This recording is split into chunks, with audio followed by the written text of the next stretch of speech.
The frequent analogies between the statesman and other kinds of skilled workers, artisans, or professional men, are in truth more than analogies. This is true because societies arise in the first place out of the needs of men, which can be satisfied only as they supplement each other. Men have many wants and no man is self-sufficient. Accordingly they take helpers and exchange with one another. The simplest example is, of course, the production and exchange of food and the other means of physical maintenance, but the argument can be extended far beyond the economic needs of a society. For Plato it afforded a general analysis for all association of men in social groups. Wherever there is society there is some sort of satisfaction of needs and some exchange of services for this purpose. This analysis, introduced so simply and unobtrusively by Plato into his construction of the ideal state, was one of the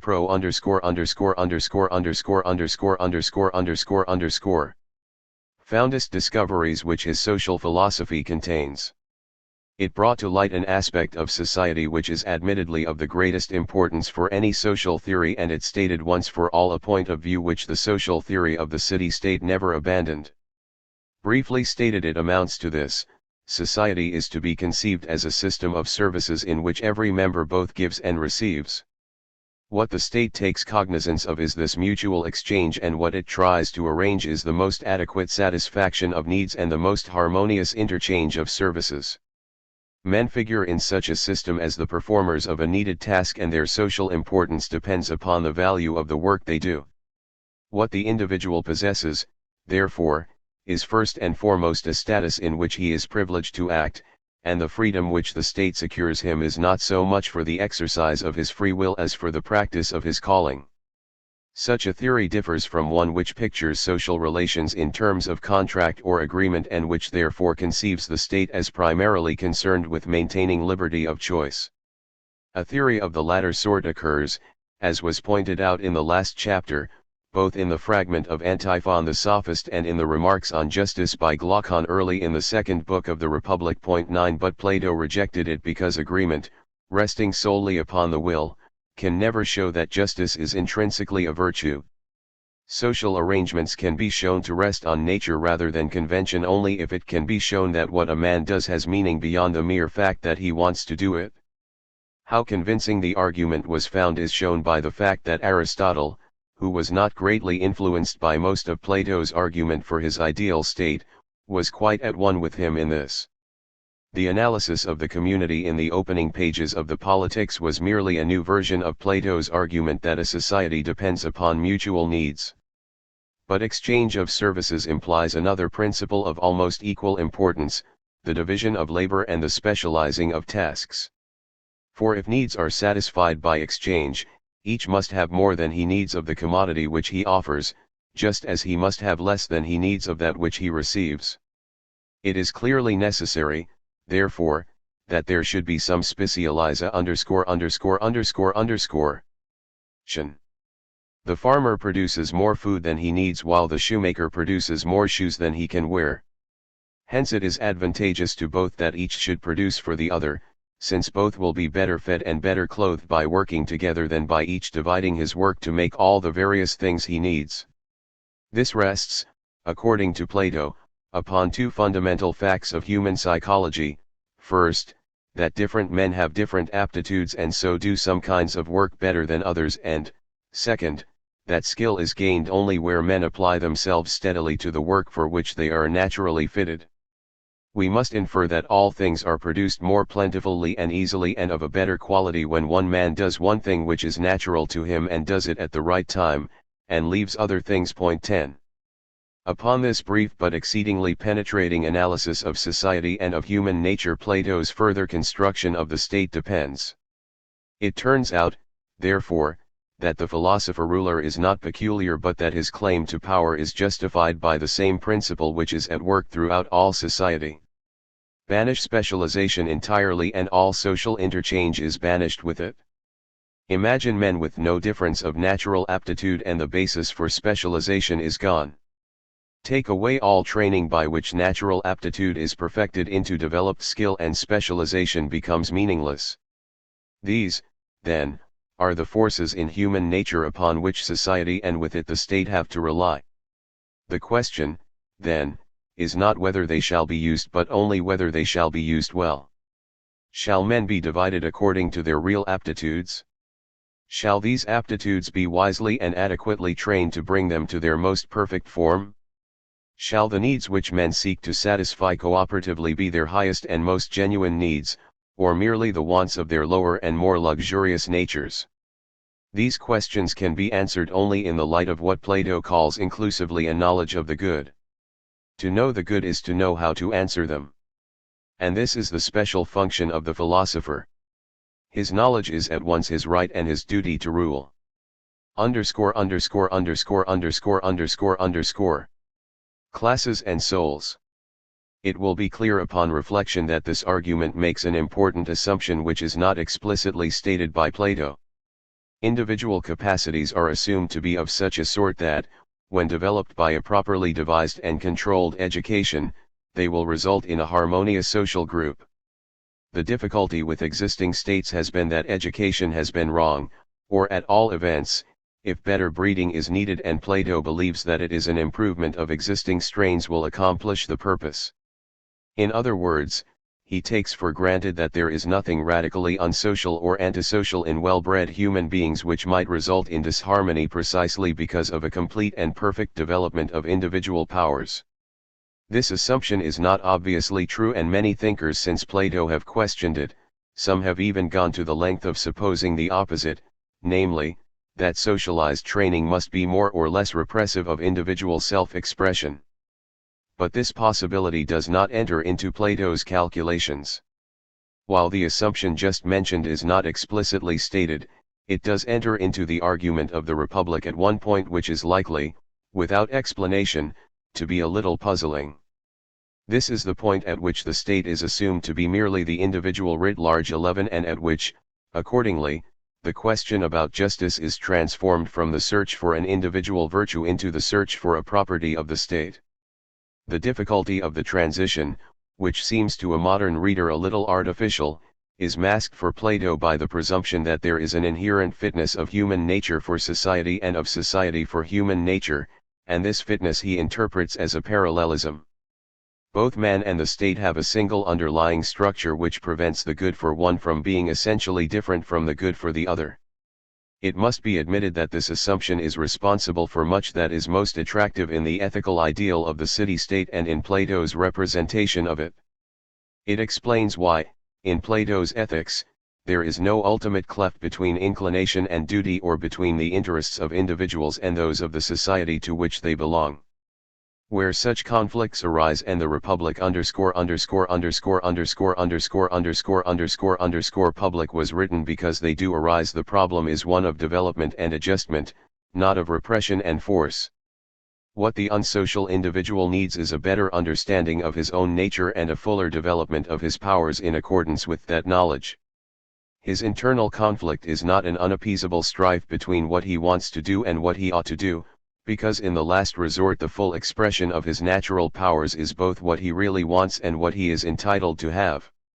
On the other hand, what the inharmonious society needs is to provide just those possibilities of complete development for its citizens which their needs demand.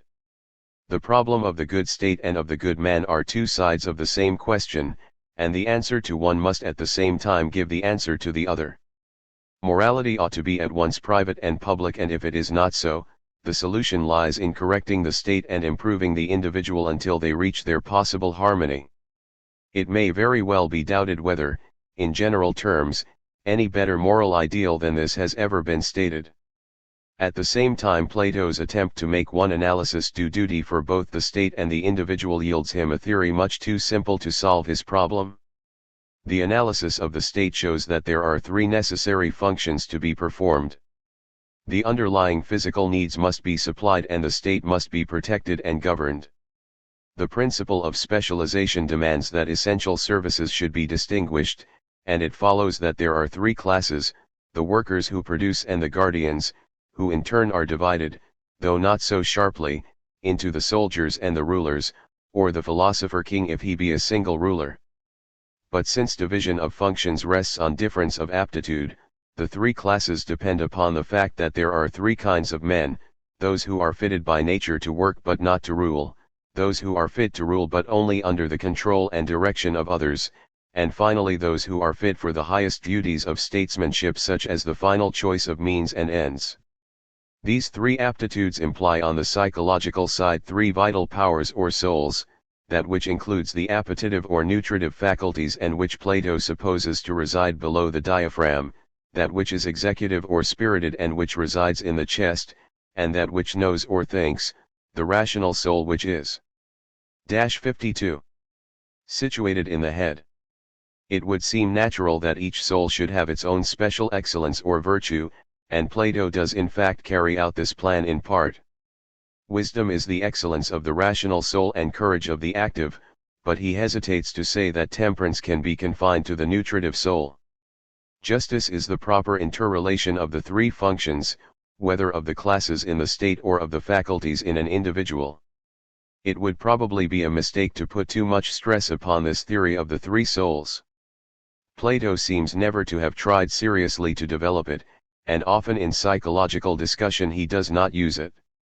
Moreover, it is certainly not true that in the Republic the three classes are so sharply separated as his schematic statement of the theory would lead one to expect. The classes are certainly not castes, for membership in them is not hereditary. On the contrary, his ideal seems to be a society in which every child born is given the highest training that his natural powers permit him to profit by, and in which every individual is advanced to the highest position in the state that his achievements, his capacity plus his education and experience, enable him to fill adequately. Plato in the Republic showed himself remarkably free from temperamental class prejudice, much freer than Aristotle, for example, and freer than he seems to be in the outline of the second best state in the laws. But when all these allowances are made, the fact remains that the parallelism assumed between mental capacities and social classes is a restricting influence which prevented him from doing justice in the Republic to the complexity of the political problems under discussion. The theory obliged him to assume that all the intelligence in the state was concentrated in the rulers, though his repeated references to the skill of the artisans in their own kind of work shows that he did not literally believe this. On the other hand, in their political capacity the workers have nothing to do but obey, which is nearly the same thing as to say that they have no properly political capacity at all. The position to which they are assigned cannot be corrected even by education, because they seem not to need education for civic activity or for participation in the self-governing activities of the community. In this part of the state's life they are onlookers.